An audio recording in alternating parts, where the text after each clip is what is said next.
واعتصموا بحبل الله جميعا دەست بگرن بە پەتەکەی خوای پەروەردگارەوە هەمووتان ولا تفرقوا واز بێنن لە دووبەرەکی و کێشەنانەوە لە ناوی مسلمانانە واز بێنن لە دووبەرەکی لە تەفریقە و جیاوازی واذكروا نعمة الله عليكم یادی نیعمەتەکانی خوا بکەن بەسەرتانەوە إذ كنتم أعداء فألف بين قلوبكم ئێوە چەند ساڵە 100 دانە ساڵە ئێوە لە ناو یەکا کێشەتان هەیە یەکە کوژن خوای تەعالا بەهۆی ئەم دینەوە کردنی بەبرا ئیدە واز بێنن لە تەفریقە یعنی دەرسان وەرنەگرتووە ئەمە طبعا بۆ ئێمەی کوردی مسلمان زۆر گرنگە یعنی ئێمە چەند ساڵە کورد یەکتری ئەکوژی چەند ساڵە کورد بەهۆی تەفریقە و دووبەرەکیەوە دژمنان زاڵە بێ بەسەریە ئێستا خوای تەعالا دەرویەکی لێ کردینەوە ئیتر بەسە طبعا تفريقا ولا تنازعوا فتفشلوا وتذهب ريحكم هل كانت منازعه بو دووبەرەکی بوو بەڕاستی فەشەڵتێنن دژمنی زاڵە بێ بەسەرتانە بۆمتان نامێنێ قووەتتان نامێنێ هێزتان نامێنێ پێویستە مسلمانان ئومەتێکیان تیا بێ کۆمەڵە خەڵکانێکیان تیا بێ یعنی وەکو ئیشیان تایبەت ئیشیان چی بێ بانگەوازکردنی بۆ لای خوا ئەمر بە چاکە بکەن نەهی لە خراپە بکەن یعنی فەرمان بە چاکە بکەن و قەدەغە لە خراپە بکەن بەڕاستی ئەوانە سەرفرازن وەکو ئەوانە مەبن کە تەفریقە و دووبەرەکی و جیاوازی لە ناوی مسلمانانە دروستەکەن لە ناوی خەڵکیان دروستەکەن ئەوانە طبعا کێن ئەهل کتابن دوای ئەوەی کە خوای تەعالا ڕوونکردنەوەی بۆ ناردن دوای ئەوەی خوای تەعالا ڕێگای هیدایەتی بۆ ڕوونکردنەوە بە ئاەتەکانی خۆی کە لە تەوراتایە یان لە ئەنجیلایە ئەوان دوای ئەوەشە هەر تەفریقە و دووبەرەکیان دروست کرد بەڕاستی ئەوانە سزایەکی زۆر مەزن و گەورەیان بۆ هەیە لە چی ڕۆژێکە سزایەکی گەورەیان بۆ هەیە یەومە تەبیەض وجوه لە ڕۆژێکە کە دەمچاوێلێک سپی ئەبنەوە ئەڵێ خوا ڕوت سپیکە یەومە تەبیەض وجوه لە ڕۆژێکە خوای تەعالا سزایەکی بە ئازار و بە گەورەیان بۆ ئەنێرێت یان تووشی ئازار و سزایەکی گەورەیان ئەکا لە ڕۆژێکایە کە دەمچاوانێک سپی ئەبنەوە يوم تبيض وجوه ودمچاوانێکی تریش ڕەش ئەبنەوە ڕۆژی قیامەت يعني وتسود وجوه فأما الذين اسودت وجوههم أوانيك دمچان ڕەشەبێ کێن طبعا ابن عباس فەرمێ دەمچاوی ئەهلی بدعە ئەوانەی کە تەفریقە و دووبەرەکیان لەناو مسلمانانە نایەوە خە پێشە باسەوەی کرد يعني پێشە باسی ئەوانەی کرد کە لە ئومەتەکانی خۆیانە تەفبوونە هۆی تەفریقە و دووبەرەکی طبعا کێ ئەبێتە هۆی تەفریقە و دووبەرەکی برای بەڕێزەکەم کێ مەلاکان مانخوازەکان ئەو بانخوازانەی کە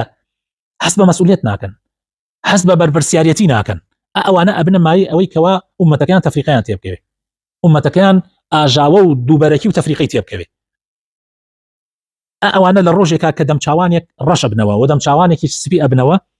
دەمچاوی ئەوان ڕەشە بێتەوە بەڕاستی ابن عباس فەرمێ ئەهلی بدعە جا ئەوانە ئەهلی بدعن سلف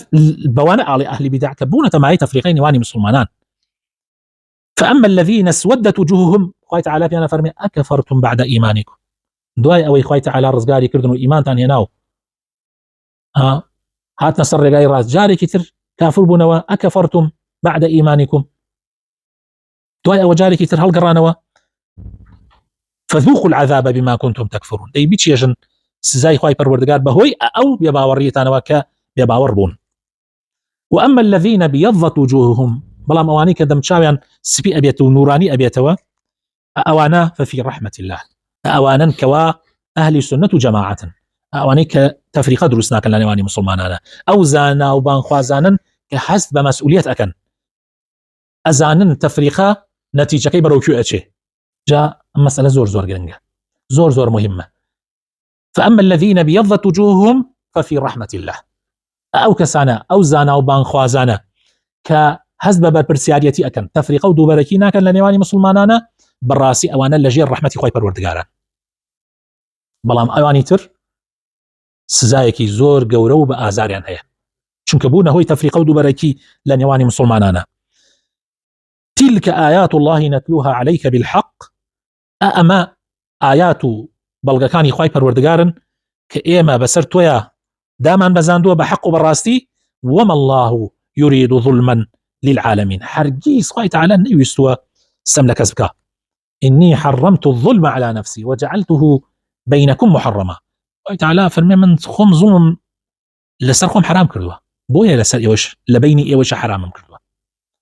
إن الله ليس بظلام للعبيد، يعني خوای تعالى هرگیز ستم لە بەندەکانی ناکە. خۆ احتیاجی زوڵم نییە، يعني خوای تعالى بۆچی زوڵم بکە؟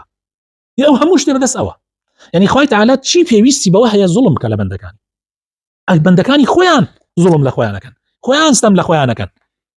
خوای تعالى ڕێگای هیدایەتی پێ پیشاندان، پێغەمبەری بۆ ناردن، بەڵگەکانی بۆ ناردن کەچی شوێن کەوتوی پێغەمبەرەکان لە جیاتی ئەوەی تەبایی دروستکەن لە نێوانی مسلمانانە، لە جیاتی ئەوەی شتە بچکەکان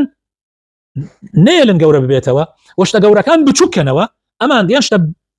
ئەمان تیان لە نەبوون شت دروستەکەن، دوایەوە لە شتە بچکەکان شتی گەورە دروستەکەن و تەفریقە و دووبەرەکی لە نێوانی مسلمانانە دروستەکەن بە ناوی جاری وایە بە ناوی دینداریوە، جار وایە بە ناوی حەقەوە، حەق بێژ بابە حەق بێژی چی؟ والله حەق فەوتێنەر ئەوانە حەق بێژ نین، ئەوەی کە ببێتە مای تەفریقە و دووبەرەکی لە نێوانی مسلمانانە حەق بێژ نییە، ئەوانە بەری ئەوە ئەکەون کە ئیبن عەباس ئەفەرمێ ئەوانە ئەهلی بیدعن ئەهلی تەفریقەن، ئەوانە بەری ئەوە ئەکەون کە یەومە تەبیەض وجوه وتسود وجوه فأما الذين اسودت وجوههم أكفرتم بعد إيمانكم فذوقوا العذاب بما كنتم تكفرون وأما الذين بلام أوانك أو تفريق دوبركينا كان أوانك حسب بربرسياريتي ومسؤوليتك برامبر بخوا برامبر بدينكي برامبر بخلق خوا بالراسي أوانا دمشان لو رجس فيه وأدروشيتوا روناك وأدروشيتوا وأما الذين بيضت وجوههم ففي رحمة الله يعني زور گرنگە بەرامبەر ڕێزەکان خوا پێویستی بە زوڵم نییە بەس خەڵک خۆی زوڵم نەخۆیەکە خەڵکانێکەیە يعني آخر كي تبعتي مرۆڤ حەز لە دووبەرەکیەکە آخر براینە كي تبعتي مرۆڤ حەز لە دووبەرەکیەکە تۆ مەلایەکە بینی بانخوازێکە بینی دووبەرەکی چییە هەوڵ ئەدا مسلمانان دابەش بکە هەوڵ ئەدا تەفریقە لە نێوانی مسلمانانە بکە آخر تۆ بۆ شوێنێکەوی بە ناوی حەقەوە والله هەر کەسێ بانگی کردن بۆ تەفریقە هەر کەسێ بانگی کردن بۆ دووبەرەکی لە هەر تەرەفێکە بێ لە هەر گروپێکە بێ ئەوانە خۆیان ڕوڕەشن لە ڕۆژی قیامەتە و هەر کەسێکی شوێنیان کەوت بێ ڕوڕەشە بێ بەڕاستی هەر کەسێک سێبەری ئەو کابرایی زیاد کرد بێ هانی بدا دەستخۆشی لێ بکە بەڕاستی ئەویش لەگەڵ ئەوایە خوا پەنامان بدە ئیتر ناخوات بڵێ وەڵای من نەمزانی خوای تعالی طبیعەتێکی لە ئینسانە دروست کردووە هەر یەکێک لە ئێمە ئەزانین باش و خراپ چیە کەی تەفریقە باشە کەی تەفریقە باشە هەردەم برایەتی و خۆشەویستی و محەبەت باش بووە لە ئەم مەسئلە زۆر گرنگە ئەبێ ئێمە ئاگامان لێ بێ